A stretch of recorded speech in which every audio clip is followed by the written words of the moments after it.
Illa tanfiru, kalau kalian tidak bergegas menyambut perintah untuk berangkat perang, pada waktu itu perang Tabuk. Nah, kita terjemahkan sendiri, terserah, menyambut infak, menyambut sholat tahajud dan segala amal soleh lainnya, termasuk dengan menjaga supaya tidak ada bid'ah dalam keseharian kita. Berat kan? Berat. Illa tanfiru, kalau kalian tidak bergegas menyambut panggilan Allah dan Rasulullah, yu'adzibkum, pasti akan diazab oleh Allah, azaban aliman, dengan azab yang pedih. Titik dulu, koma dulu, koma. Nah, sekarang saya mau buat pemahaman yang baik dari ayat 38-39. Maka para hali diminta untuk berangkat perang Tabuk. Para hali, silahkan para hali mengambil kesempatan untuk berangkat perang Tabuk. Luar biasa, para hali orang istimewa. Oh, nggak bisa. Saya sudah terlalu tua. Saya nggak bisa. Maka kata panitia, para hali nggak mengambil kesempatan ini. Ini gak sembarang loh. Saya diperintahkan Allah menawarkan ini. Daripada nanti orang lain yang ambil kesempatan. Nah, kurang lebih. Jadi setiap kali ada peluang untuk beramal soleh, maka itu kesempatan, undangan dari Allah. Tapi Rasul nggak bilang kalau udah tua. Kita ganti deh. Apa kene? Senior. Bukan. Para hali ini ada perintah dari Rasulullah. Congratulations, selamat ya. Para hali terpilih untuk berangkat perang Tabuk. Oh, maaf, saya nggak bisa. Bentar lagi panen kurma saya. Para hali nggak sayang, ini kesempatan emas lu, nggak sembarang orang dipanggil oleh Allah. Biar orang lain aja. Akhirnya orang lain dengan. Nah, maka kata Allah, illa tanfiru yu'adzibkum adzaban alim. Satu sisi panggilan dari Allah itu kalau kita tolak itu berakibat adzabun alim. Satu sisi wa yastabdil qauman ghairakum, maka peluang itu akan diambil oleh orang lain. Apa akibatnya para hali? Gagal menjadi as-sabiqun as-sabiqun, sang pemenang itu. Jadi teori as-sabiqun as-sabiqun itu di situ sebenarnya. Gagal menjadi pemenang, akhirnya dikalahkan orang lain yang sebetulnya bukan prioritas utama dari Allah. Jadi setiap kali ada gerintes hati untuk beramal soleh, itu undangan Allah. Nggak usah ngomong turun salamnya nih Ka'bah, hendak kita dicelup, udah dipanggil Allah semua. Semua mau haji, mau sholat, mau zakat, tapi kita menolak panggilan Allah itu. Wala tadurruhu syai'an, dan kamu tidak membuat dampak kerugian apapun. Kenapa? Karena wallahu ala kulli syai'in qadir. Tanpa kamu mengambil kesempatan berangkat perang Tabuk pun, Allah tetap berkuasa. Nggak ada artinya kamu itu. Karena Allah bukan butuh parohali, bukan. Allah memberi kesempatan kepada parohali untuk perang. Sedangkan perang itu sendiri sudah di tangan Allah. Akan dimenangkan Allah. Kalau harus kalah, kata Allah, mau ikutan enggak gitu. Jadi tidak ada, tolong sih parohali, kalau parohali enggak ikut kalah ini. Enggak ada ceritanya Allah itu begitu. Jadi Ya pikirkanlah ya. Jangan pernah punya anggapan kita berkontribusi positif pada Allah, nggak ada cerita. Lalu para halim lagi, ya Allah, sudah berapa malam salat tahajud laku pengaruhi anak gering baik. Itu nggak boleh. Illa tansuruhu faqad nasarahullah. Ini masih minjem nama Parhali, bukan Parhali yang ini, karena kan ini di perang Tabuk. Illa tansuruhu, kalaupun kalian tidak berkeputusan menolong Allah dalam perang Tabuk itu, faqad nasarahullah. Toh juga Allah sudah menjamin akan ditolong Allah. Perang itu akan dimenangkan oleh Allah. Jadi berangkat tidak berangkat tidak ada pengaruhnya pada kemenangan perang. Tetapi satu undangan dari Allah sia-sia. Buktinya apa? Buktinya pada waktu hijrah ke Madinah, itu yang paling mengerikan. Bayangkan Nabi Muhammad hanya disertai Abu Bakar, harus keluar dari Mekah menuju Madinah menjadi rombongan terakhir. Di tengah-tengah otoritas Mekah mengeluarkan sayembara untuk menangkap hidup atau mati orang bernama Muhammad. Oh, itu paling mengerikan. Betul-betul keajaiban. Tapi buktinya nggak ada masalah tuh, karena Allah yang memerintahkan, Allah yang memastikan untuk menolong Muhammad dan sahabatnya, yaitu Abu Bakar As-Siddiq. Itu bukti tuh. Jangan tidak percaya. Maka kata Allah, coba ingat, akhrajahul ladina kafaru saniyasnaini. Pada waktu otoritas Mekah mengusir dua orang, yaitu Nabi Muhammad bersama Abu Bakar, yang idhuma fil ghar, keduanya bersembunyi di sebuah gua bernama Gua Hira. Idh yaqulu li sahibihi, pada waktu Abu Bakar As-Siddiq itu kemudian berkata kepada Nabi Muhammad, terbalik, pada waktu Nabi Muhammad berkata kepada Abu Bakar As-Siddiq, la tahzan, jangan sedih. Tuh, kok jangan sedih? Gosur. Kok jangan sedih? Ada dua biasanya, ada la takhaf, ada la tahzan.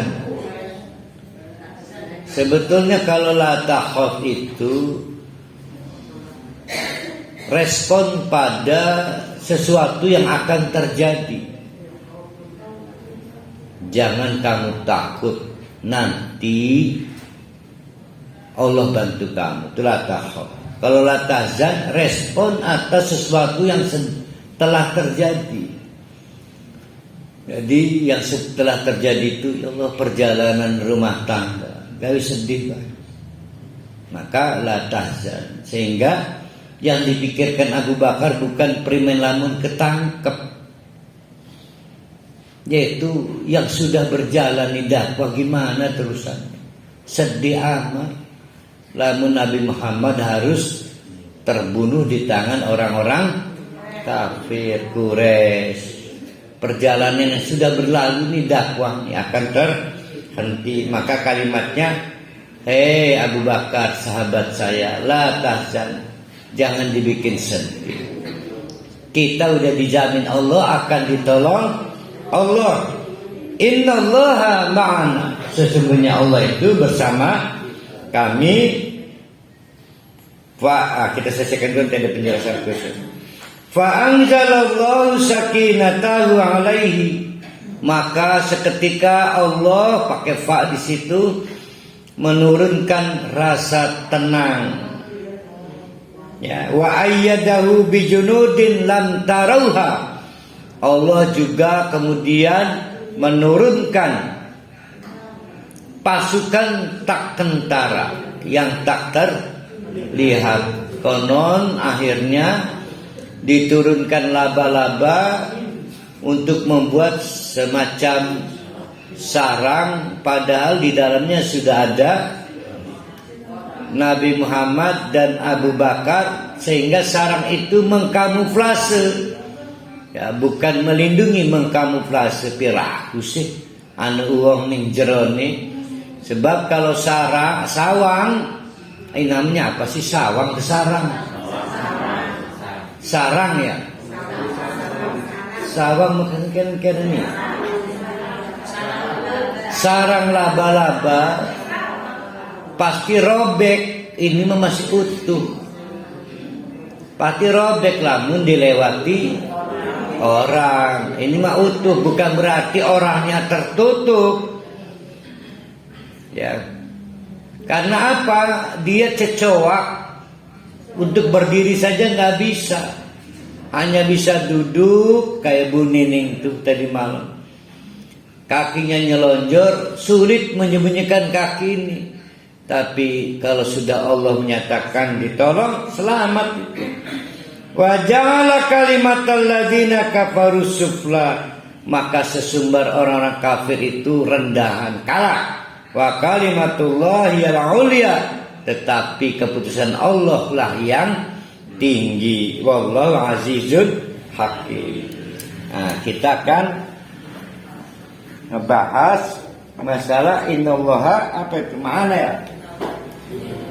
Ada dua istilah.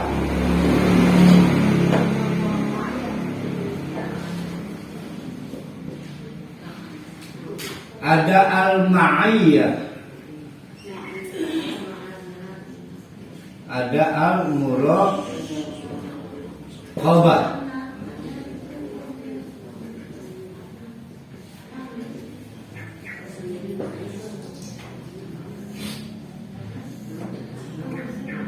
Yang ini kebersamaan, ini pengawasan.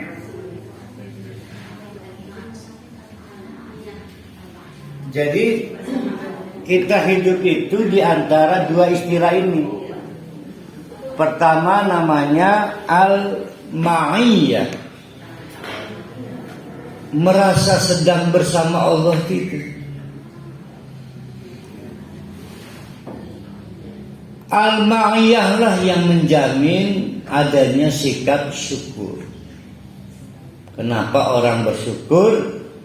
Itu karena al-ma'iyah, merasa ada kebersamaan dengan Allah. Kalau al-muraqabah, itu yang menjamin timbulnya sikap taat. Kenapa orang tidak taat? Karena rendah al-muraqabah. Muraqabah itu merasa bengen zaman Soeharto, waskat, pengawasan melekat. Jadi merasa diawasi itu disebut al-muraqabah.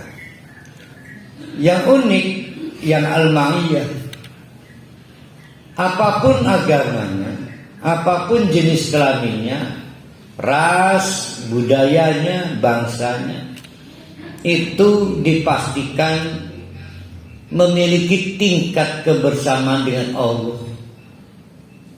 Ya. Dalam hal-hal yang sifatnya fundamental, seperti oksigen, itu bukti kebersamaan Allah. Maka apapun agamanya, taat tidak taat, itu sedang bersama Allah, buktinya dapat oksigen. Bagaimana itu kalau Allah mencabut kebersamaannya atau menjaga jarak? maka hitung berapa biaya oksigen yang harus kita bayar. Pas kita di rumah sakit, oksigennya diganti oleh mesin. Berapa itu? Tabung yang berapa meter? 2 meter itu 270 di Pasar Lama ngisi. Bau ikan ya kalau di Pasar Lama ngisi. Saya ingat COVID kemarin kan susah cari oksigen. Jadi itu bukti kebersamaan dengan Allah itu oksigen. Dilahirkan, diwafatkan. Ada yang dilahirkan berarti diberi jasad, ada yang diwafatkan dianggap cukup waktunya di dunia. Itu bukti kebersamaan dengan Allah. Tapi selain kebersamaan seperti itu, Allah juga memiliki kebersamaan yang khusus. Innallaha ma'as-sabirin. Allah itu secara istimewa bersama orang-orang yang sabar. Dan banyak kebersamaan Allah itu menunjukkan istimewanya dalam kondisi tertentu. Tapi secara umum Allah itu bersama seluruh umat manusia. Seperti oksigen, kesempatan kita hidup, mendapatkan rezeki, itu merasa berterima kasih enggak kita? Kalau kita berbudi luhur, maka al jazaa'ul ihsan illa bil ihsan. Kalau kita diberi kebaikan, kita balas dengan kebaikan. Nah, tapi karena kita nggak berbudi luhur, nggak bersyukur akhirnya. Jadi syukur itu dipengaruhi oleh tingkat kebersamaan kita dengan Allah. Sekali waktu akhirnya kita sakit, akhirnya kita cari-cari Allah, pengen bersama lagi dengan Allah. Padahal Allah tetap bersama. Jadi kadang kita cari itu namanya Allah itu. Pada saat sakit, pada saat memohon, ya. Padahal Allah tetap bersama. Ya buktinya kita dapat oksigen, dapat melihat, dapat semua hal itu membuktikan Allah bersama kita. Begitu yang kita mau sudah kita dapat, kita menjauh lagi dari Allah. Jadi kadang kita cari-cari Allah itu karena berharap kesembuhan, karena suatu ikhtiar, suatu hajat. Jadi kita emang Allah nggak pernah nggak bersama dengan kita. Allah selalu bersama dengan kita. Yang ada itu adalah bukan mencari Allah, tapi meningkatkan kebersamaan kita dengan Allah, menjadi orang yang bersabar dan lain sebagainya.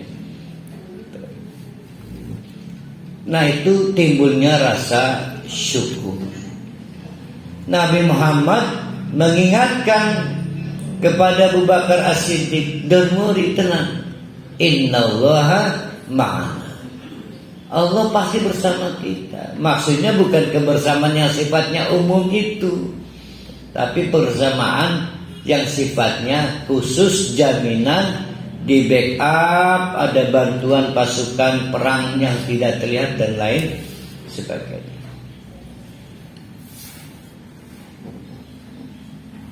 Yang kedua, al-muraqabah, merasa diawasi.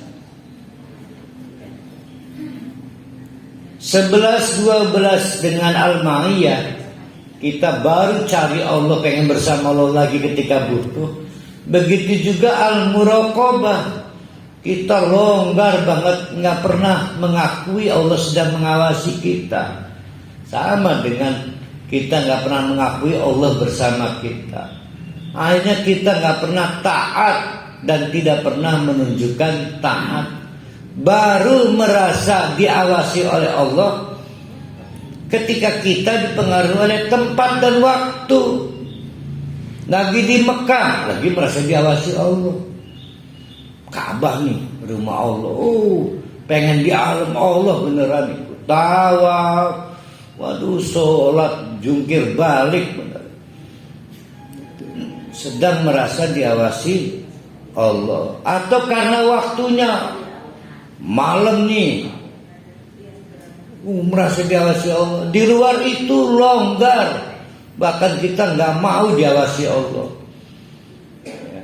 Nah, rendahnya al-muraqabah itu dipengaruhi akan menimbulkan lemahnya ketaatan.